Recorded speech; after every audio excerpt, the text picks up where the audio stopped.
नमस्कार शेतकरी मित्रांनो, पाहूया कृषी उत्पन्न बाजार समिती लासलगाव सोलापूर या ठिकाणचे असलेले कांदा बाजारभाव। शेतकरी मित्रांनो, कांद्याच्या भावात आणि आवकीत काय बदल झाला? शेतकरी मित्रांनो, आज कांद्याच्या भावात किती घसरण झाली, भावात काय बदल झाला आणि एकंदरीत शेतकरी मित्रांनो कमीत कमी सरासरी आणि जास्तीच्या दरामध्ये काय बदल आहे, त्याच मित्रांनो आवक कशी आहे, संपूर्ण सविस्तर लाईव्ह अपडेट बातमी आपण एवढ्याच्या माध्यमातून बघणार आहोत।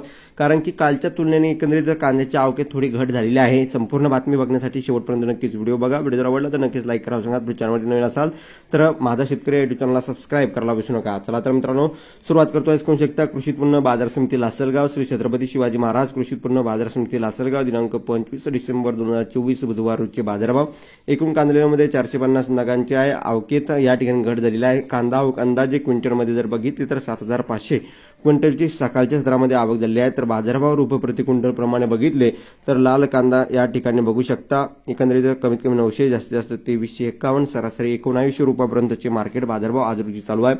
जास्तीच्या दरात घसरण आहे, कमीत कमी दरात ते घसरण कायमच आहे आणि सरासरी दर या ठिकाणी चढ उतार मार्केटमध्ये होताना दिसत आहे कालच्या तुलनेने।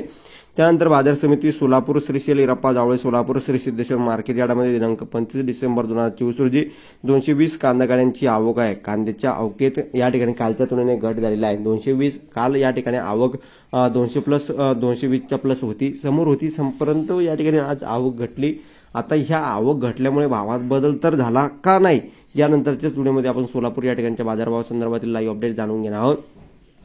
त्याच मित्रांनो या ठिकाणी बघितलं तर मागणीच्या तुलनेने जर पुरवठा कमी झाला तर भावात हा बदल होतच असतो, परंतु या ठिकाणी बघितलं तर या ठिकाणी एकंदरीतच इतका काही बदल होणार नाही अशी शाश्वती तरी वाटते आहे। कारण या ठिकाणी निर्यात शुल्क या ठिकाणी सरकारने काढलं नाही। धन्यवाद। लाईक